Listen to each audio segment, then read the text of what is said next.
This is Paul. Yeah. hmm This is a traffic citation. Yeah. hmm Let's say that I moved here. Right. I'm homeless. Pooh. And there was no civil protection order in Clallam County. And a violation of a statute. Right. My wife could take this to the court and say, I want a protection order. And they would say on December 31st of 2015, yeah, we were legally separated. Pooh. hmm Because the police accused me of domestic violence. Pooh.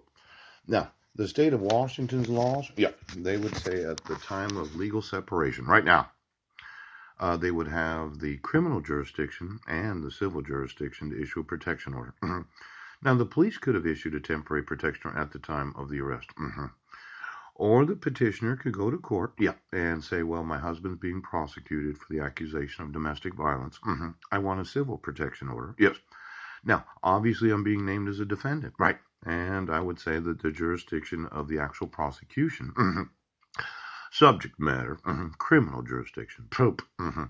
And the state would say, well, you're separated, right? As long as you're on trial, you can't have any contact with each other. Yes. And that is legal separation right now using criminal prosecution.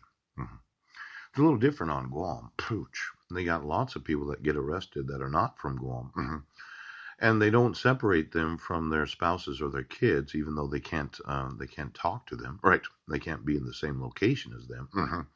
And they do prosecute. Right? But it can be transferred to different jurisdictions depending upon the actual nationality of the tourist. Now, you can't legally separate those from other nations unless, of course, you can establish, right, that there is a prison sentence involved. Yes.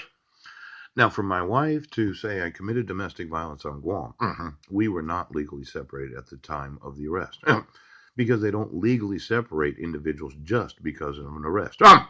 And the jurisdiction of the criminal prosecution means that we were not legally separated. See, they have to take into consideration the 650,000 tourists a year.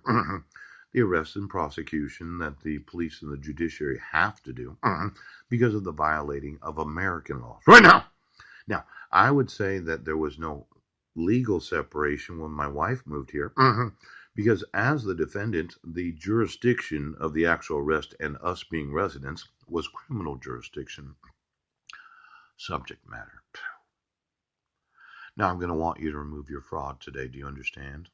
And then I'm going to want to start suing. Yes, because I'm going to sue this county right now for not taking into consideration the actual laws of Guam and why it is that they don't allow for legal separation. The tourist population is not legally separated from their family just because of an arrest. Pouch! Right now. You would. Right now. Right now.